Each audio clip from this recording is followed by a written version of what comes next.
Welcome everyone to this second release in 2026 for our Customer Experience portfolio. My name is Frederik Claessens. I will be your Marketing Automation Advisor for today, and I'm joined by my colleague Tin. Hi everyone, my name is Deep Alkovic. I'm the Sales and Service V2 Implementation Consultant here at Flexo. All right, let me kick things off with the SAP Engagement Cloud. Yep, you heard that right, Engagement Cloud. So as we were all expecting, SAP has now officially renamed the Emarsys solution. It is now called SAP Engagement Cloud. That way it nicely fit in with the customer experience portfolio that we all know with the products such as SAP Service Cloud, SAP Sales Cloud and SAP Commerce Cloud. So you might be asking, but why not keep it simple and call it SAP Marketing Cloud? Well, that's because SAP has already used that name before. So SAP Marketing Cloud is actually an existing solution that existed prior to Emarsys that came along in 2020. And even though it is still used by some of our customers, it is no longer actively positioned or sold by SAP. So SAP Engagement Cloud it is. And there is also a bit of repackaging because the Engagement Cloud application now comes in two flavors. We have the Emarsys edition on the one hand, which is actually the existing application as we all know it and use it today. But SAP also positioned Enterprise edition, which is, as the name suggests, more targeted towards large enterprises that need to deal with the complexity of multi-brands or international environments. All right, now let's look at some of the innovations that were announced. And to me, it is very clear that SAP continued to invest in the integration of the platform. Now, why is that important, you would ask? Let me break that down for you. As a marketer, you want to engage across channels, right? But that only works if your platform is obviously also integrated with all of these channels. And that's where integration comes into play. For example, open data support for engagement events. Now, engagement events are these external interactions that you have with your customers outside the Emarsys platform. For example, you send out a campaign, customers open the email, click on the product, but then move away to your commerce platform to put that product in the basket. That external event is what we call an engagement event. Now, the open data support means you cannot just bring in that data into your platform and use it in your marketing flows. You can now also expose that data and use it in an external application, such as, for example, your BI application to build a nice analytics report with it. Now, secondly, SAP also announced an SDK toolkit. Where does that fit in? Imagine you have your website or your web shop on the one hand, and you have a mobile application on the other hand, which probably comes in two flavors, right? iOS and Android. It means that every time you want to do something, you want to capture customer behavior, you want to push notifications to your customers, you actually need to interact and integrate with these different applications. And to handle that complexity, that's where the toolkit comes in. So it allows you to integrate with these applications and make sure you have uniform data across all touch points. Now, a third element I just wanted to briefly highlight is a product catalog API. It was already announced previously, but SAP continues to build upon it and extend the functionality. It really allows you to integrate your product master data in real time with your application and make sure that you as a marketer have that reliable and consistent product data in the platform. As a last point, I also wanted to bring up that conversational messaging integration once more. It is really enhanced much further, and SAP allows you to integrate with those conversational messaging platforms such as WhatsApp or Line for the Asian market. And it allows you to step away from just blasting out communications to your customers and really engage in a two-way conversation. So customers can really respond to your message either by clicking a button or replying with a specific keyword or sending back a question, and you can really engage in a conversation with them. So that's it from the Emarsys side. That wraps things up from my side, and I now hand it over to my colleague Tin, who will walk you through the latest release for SAP Sales and Service Cloud. Tin, over to you. Awesome, thanks a lot, Frederik. New name, new features, and we're moving on to Sales and Service Cloud. Same name, but also new features. Kicking things off with general improvements. So for system usability, there's some improvements such as signing in as another user. I know that there's a lot of administrators out there that will be quite happy with this one, as this will ease troubleshooting your users have, because now you can easily log in as their profile and do your own troubleshooting. The tabs you have open in your Sales Cloud system are retained when you refresh the browser. So if things are running slow, or if you need to refresh or come back after your lunch break, the tabs will remain as you left them. A new feature for mashups is the auto load of URL mashups.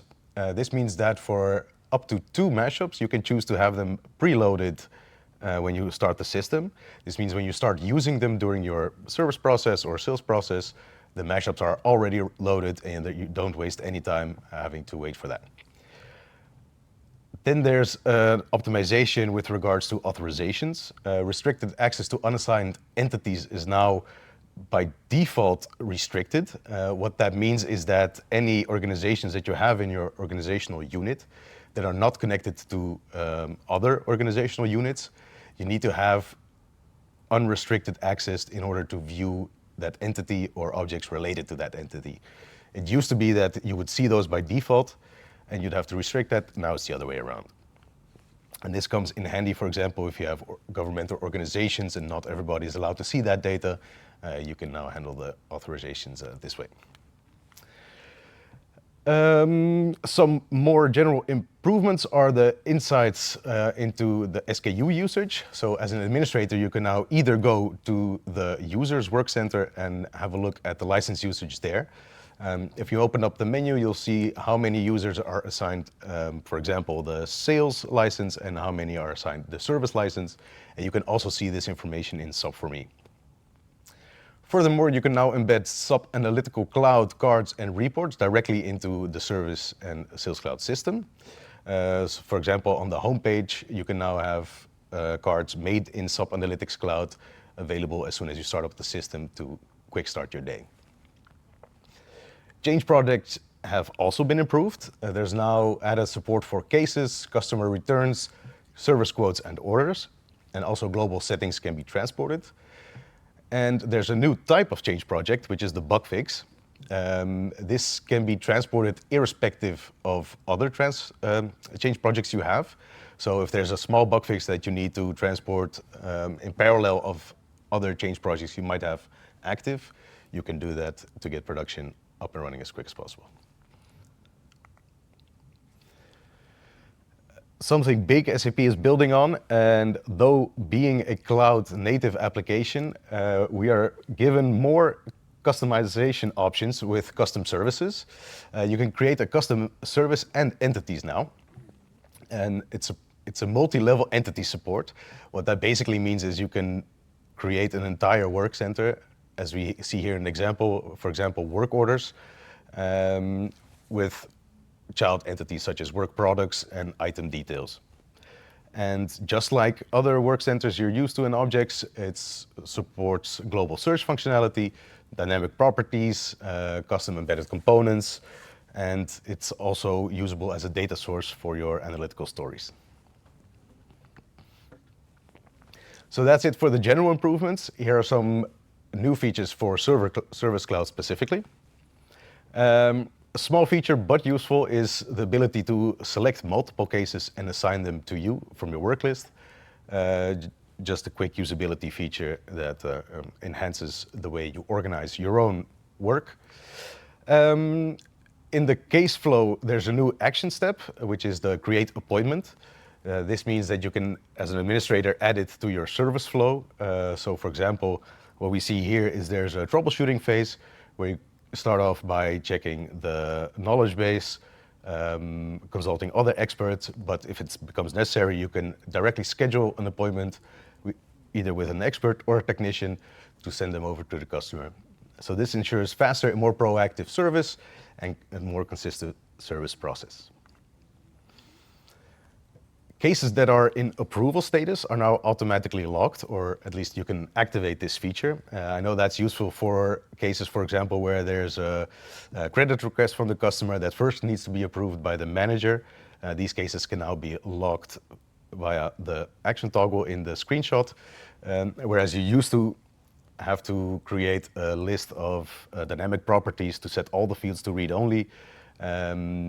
You don't have to do that anymore, which makes maintenance a lot easier.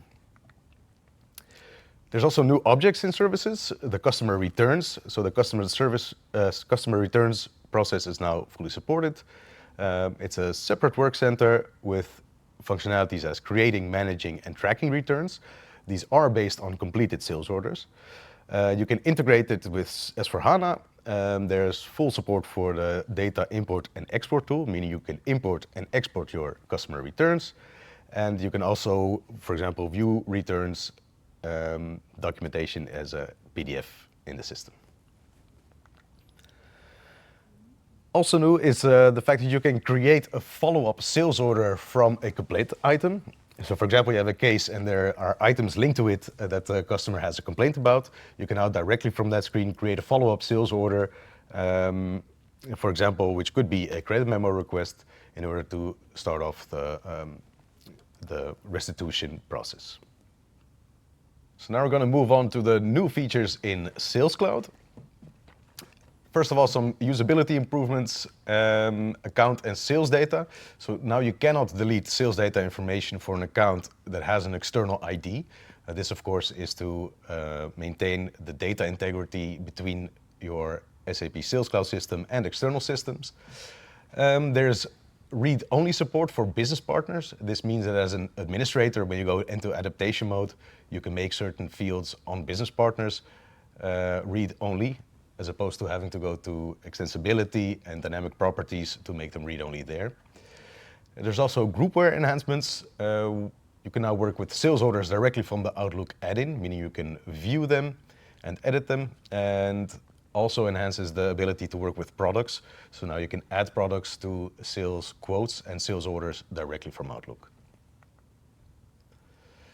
Product lists have been added to opportunities. So product lists that are defined by your manager or your administrator are available for viewing in Sales Cloud, sales quotes and sales orders. So now your users are less likely to make mistakes because they can see exactly which products belong together and should be sold together. The goal catalog has been enhanced. So a goal catalog is a set of customer goals that you can keep track of in your own system. So for example, when your customers are looking to drill into a new market or to optimize a certain process, you can align your sales strategy to match your customers' goals in order to enhance your own sales output. We're also noticing big improvements to the account plan, suggesting that SAP might be planning to further develop this feature in the future. Basically, account plans provide a centralized workspace for your strategic customer relationships. So these are your bigger customers, and from here you can create targets based on either volume or monetary value. And you can create plans on account hierarchy level. So if there's a big conglomerate, you can make it account plan on the top level, and it will be valid for the subsidiaries as well. Finally, there are some improvements to the mobile app. First of all, there's the daily catch-up, which is the home screen of your mobile app, which provides a quick view to all the relevant tasks you might have for the day, pending appointments, or for example, some quotes or orders that may need your attention because they're soon going to expire. For iOS, there's a few new features involving Siri. So you can now make notes using your voice to save them and record them on your visits or appointments. You can schedule follow-up activities using Siri, and also some basic controls are available, such as opening specific objects using Siri voice. And finally, for those still using it, the business card scanner is now available to scan business cards of your contacts. And this allows to automatically capture all the information on the card as well as create a new contact based on the output of what the scanner has provided. So thanks again for watching and being with us here today for the new release of SAP Sales and Service Cloud. Thanks a lot and see you next time. All right. Feel free to reach out for more information, and thanks for watching. Bye. Bye.